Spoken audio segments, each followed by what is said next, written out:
We interrupt this program to bring you an important Wayfair message. Wayfair's got style tips for every home. This is Styles McKenzie helping you make those rooms sing. Today's style tip. When it comes to making a statement, treat bold patterns like neutrals. Go wild, like an untamed animal print area rug under a rustic farmhouse table from Wayfair.com. Arr, fierce. This has been your Wayfair style tip to keep those interiors superior. Wayfair, every style, every home. This is episode 393 of That Shakespeare Life. Hi, I'm Lynn Tribble at the University of Connecticut. Another great method for studying the life of William Shakespeare includes listening to this. It's That Shakespeare Life with my friend, Cassidy Cash. Welcome to That Shakespeare Life with Cassidy Cash. Cassidy believes that if you desire to successfully learn or perform Shakespeare's plays, then understanding the real life and history of William Shakespeare himself is a must. That Shakespeare Life is the podcast that helps you go beyond the curtain of some of Shakespeare's most iconic works and explore the world of early modern England as Shakespeare would have lived it, learning from the writers, historians, and performers who know it best. And now, here's Cassidy. All hail Macbeth! Hail to thee, Thane of Glamis! Macbeth, Act 1, Scene 3. When Shakespeare wrote Macbeth, he immortalized the title Thane of Glamis and forever tied the haunting stone towers of Glamis Castle to one of the most iconic tragedies in theater history. And just in case you've only seen it written, it is pronounced Glamis, not Glamis, as our guest this week instructed me.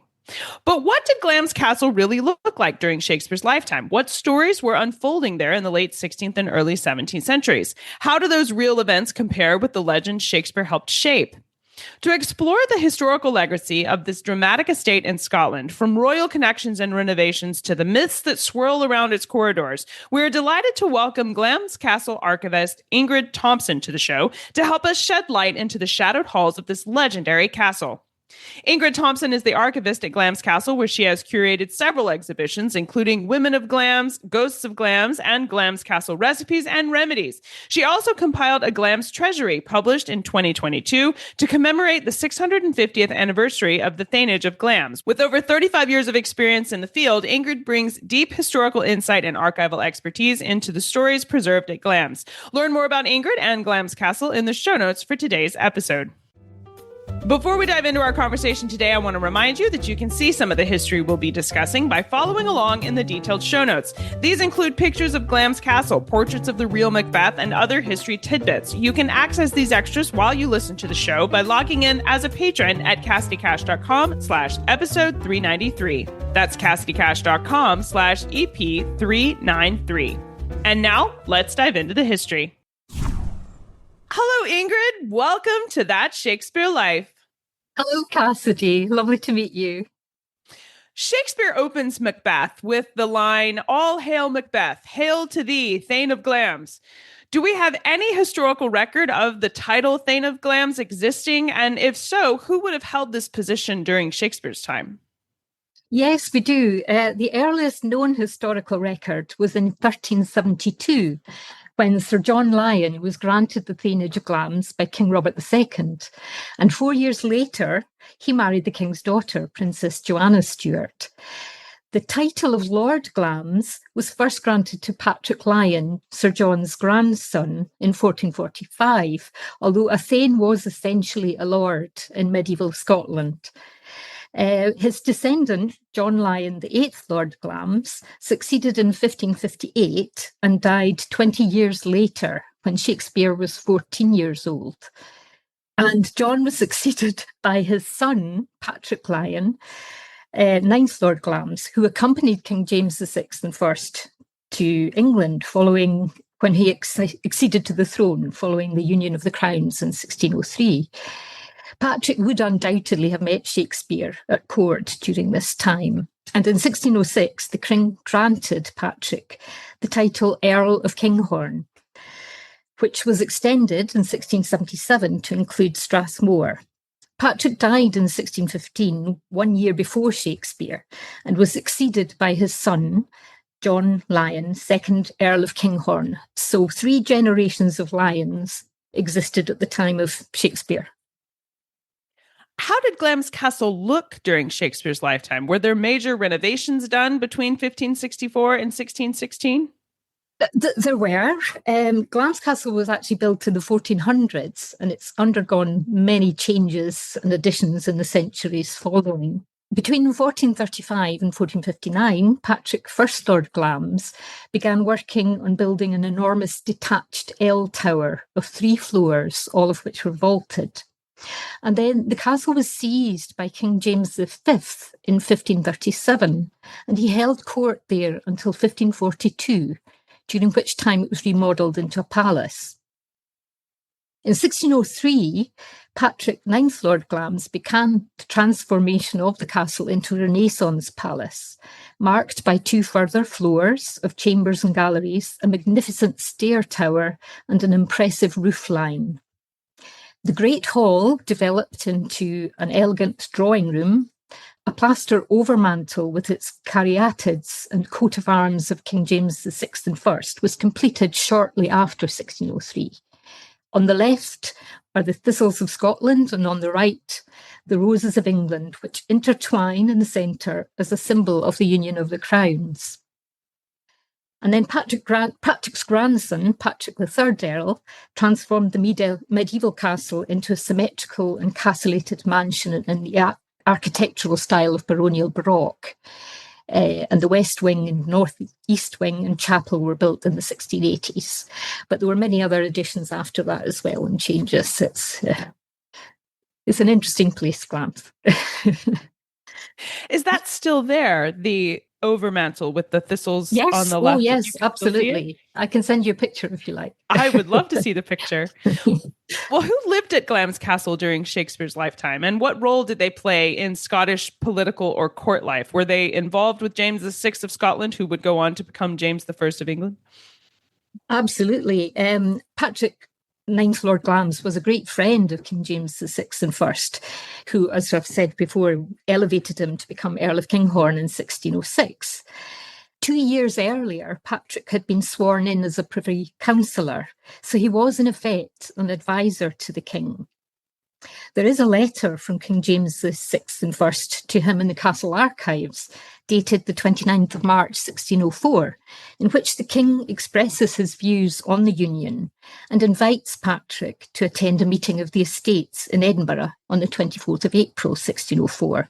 As I said before, Patrick would undoubtedly have met Shakespeare at the English court, and it's possible that he may have regaled him with stories of Glamis, which Shakespeare used as a fit setting for the grim tragedy of Macbeth.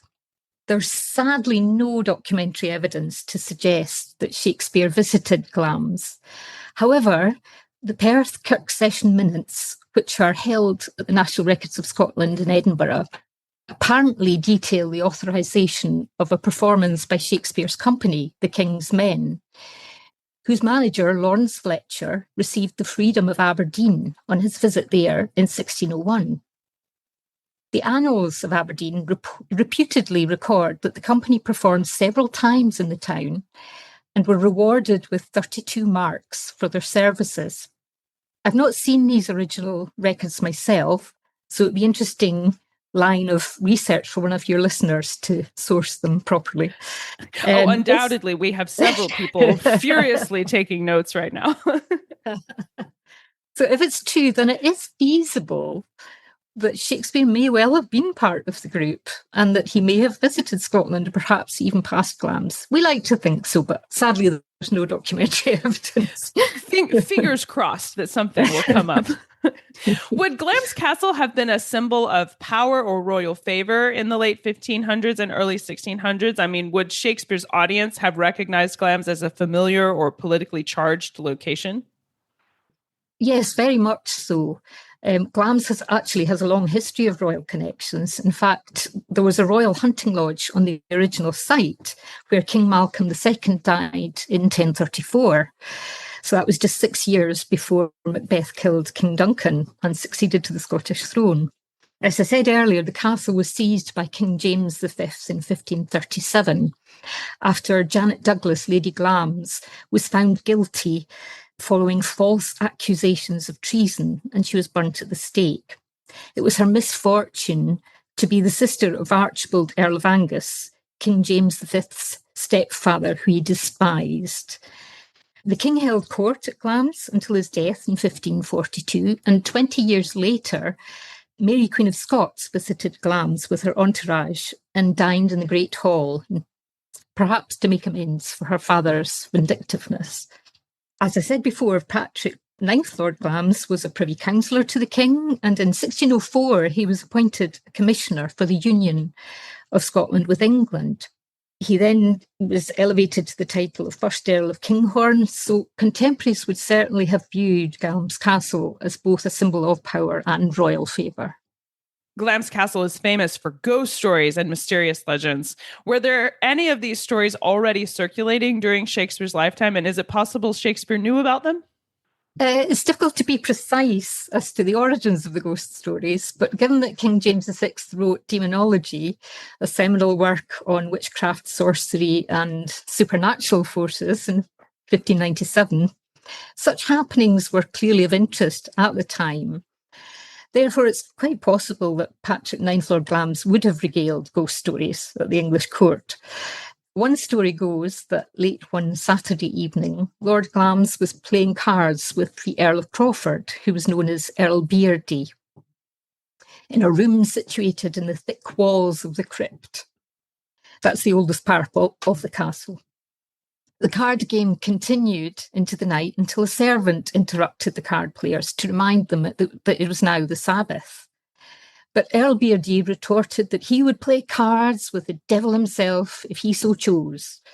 The story varies after that point, but all versions agree that Earl Beardy sold his soul to the devil that night.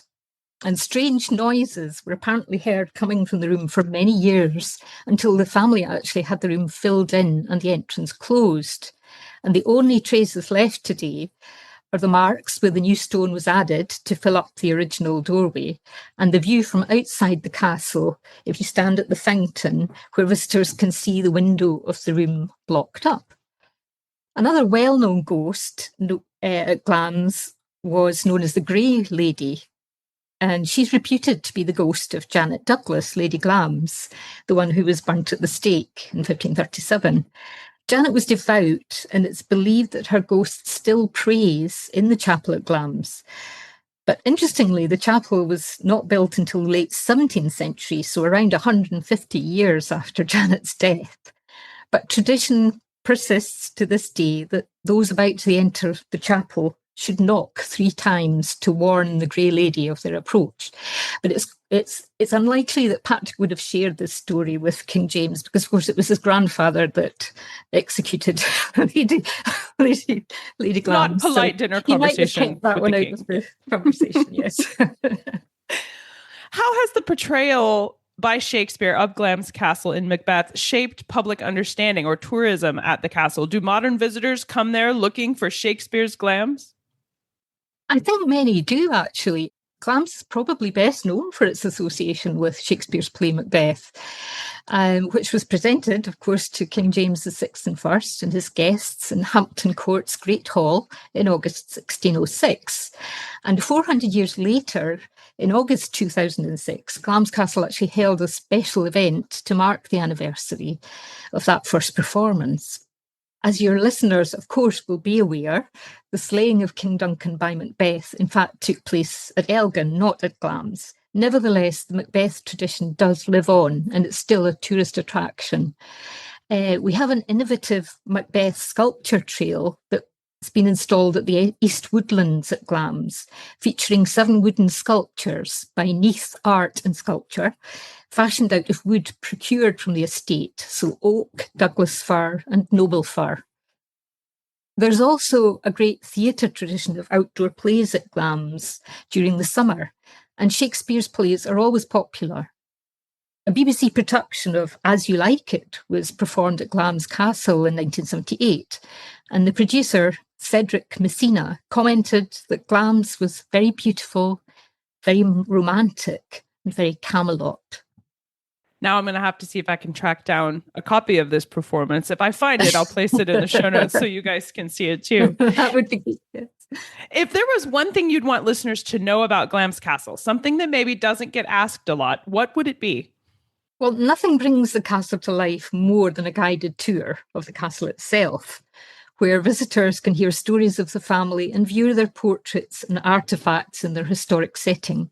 However, listeners should be aware that there is a rich and diverse collection of archives dating back to the 12th century, even before the castle itself was built.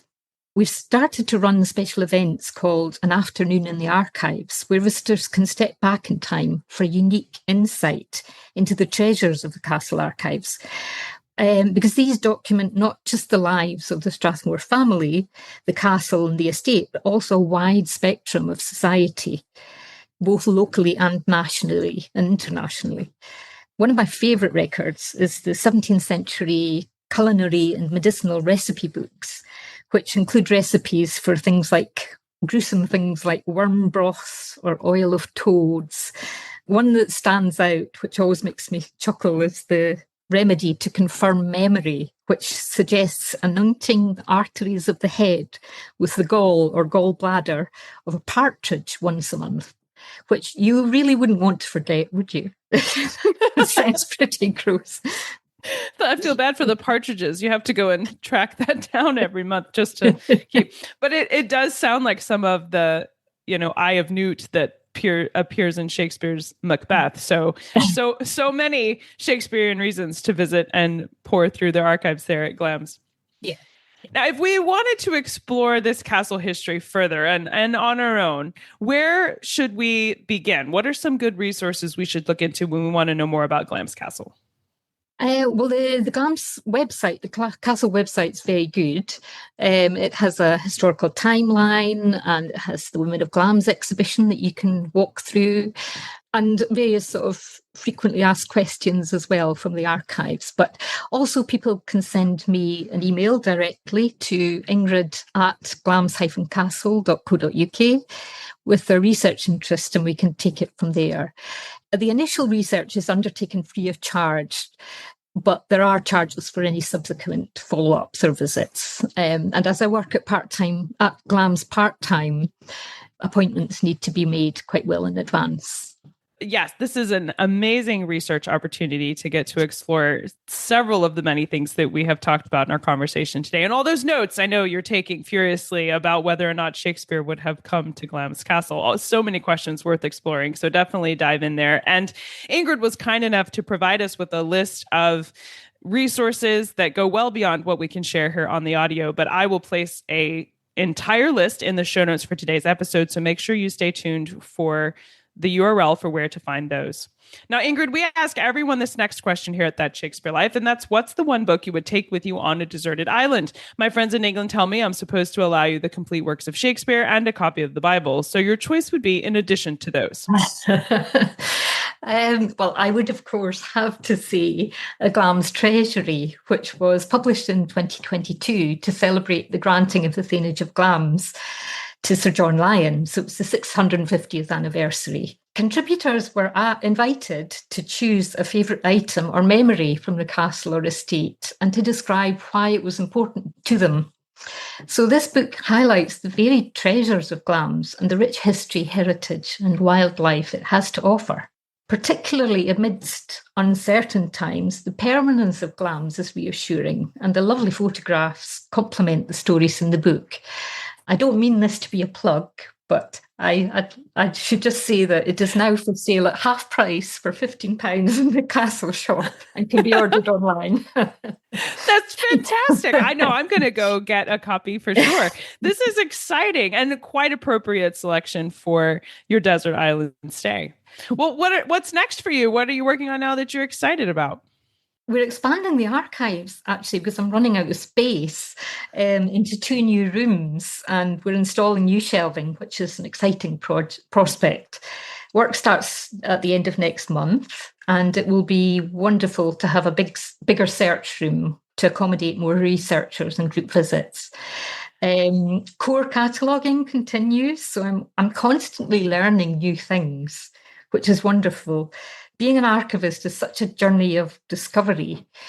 And I'm currently working on a clothing exhibition for next year. We have some elaborate original clothing dating back to the early 18th century, as well as pieces made around the 1930s by the court dresser, Madame Handley Seymour, which were recently found in a trunk in the lower hall, which is quite exciting. That is very exciting. These are wonderful projects, and I know you've inspired so many of the students who listen to this to explore becoming an archivist themselves. And the rest of us can't wait to find our way to Glamis Castle and explore all that there is to learn there. And as ever, I am always telling listeners that please check your attics and your trunks that have been left long forgotten, because you never know what you're going to uncover. Absolutely, yes. Behind closed doors. Thank you so much, Ingrid Thomson, for being here this week and taking us through the history of Glamis Castle and helping us understand the Thanage of Glamis and how that fits into Shakespeare's life and the story that he gave us through his play Macbeth. Thank you so much. I appreciate you being here to share this with us. Thank you. That brings our journey through the storied halls of Glamis Castle to a close. A heartfelt thank you to Ingrid Thomson for sharing her expertise and giving us a glimpse into the real-life history that lies behind Shakespeare's references to Thane of Glamis. If you'd like to learn more about Ingrid and explore the resources she mentions in today's episode, including maps, images of the castle, and some of these archival information that she recommends for you, you can visit the show notes today at cassidycash.com/episode 393. While you're there, don't forget to log in as a patron of our show to see all the insider extras related to Macbeth, Shakespeare, and castles, including an illustrated portrait of Glamis Castle that I completed in celebration of this part of Shakespeare's history, along with the photograph of the archival information that Ingrid talked about in the history of Glamis Castle today.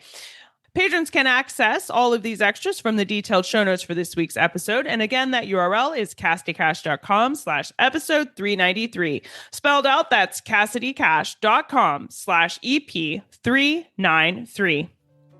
And if you'd like to go one step further into the 17th century, you can try out Experience Shakespeare on Patreon, where you can access hands-on history activity kits that let you try out for yourself some of the games, recipes, and crafts you learn about here on the show. Experience Shakespeare is a fun place to cook, play, and create your way through the life of William Shakespeare. Just click any of the Patreon buttons on our regular show notes page and select Experience Shakespeare to get started. That Shakespeare Life is researched and produced by me, Cassidy Cash. Our audio engineer is Gary Mayholm. Until next time, may your castle stand tall, your path be free from bloody daggers, and the dignity of Glamis inspire your journey into the past. Thank you for listening. I'm Cassidy Cash, and I hope you learned something new about the Bard. I'll see you next time. Bye-bye. Thank you for listening to That Shakespeare Life. As always, the best conversations happen after the episode over at CassidyCash.com. Become a part of a vibrant Shakespeare conversation by adding your voice over at the website. Until next time, remember, when you want to know William Shakespeare, you have to go behind the curtain and into That Shakespeare Life.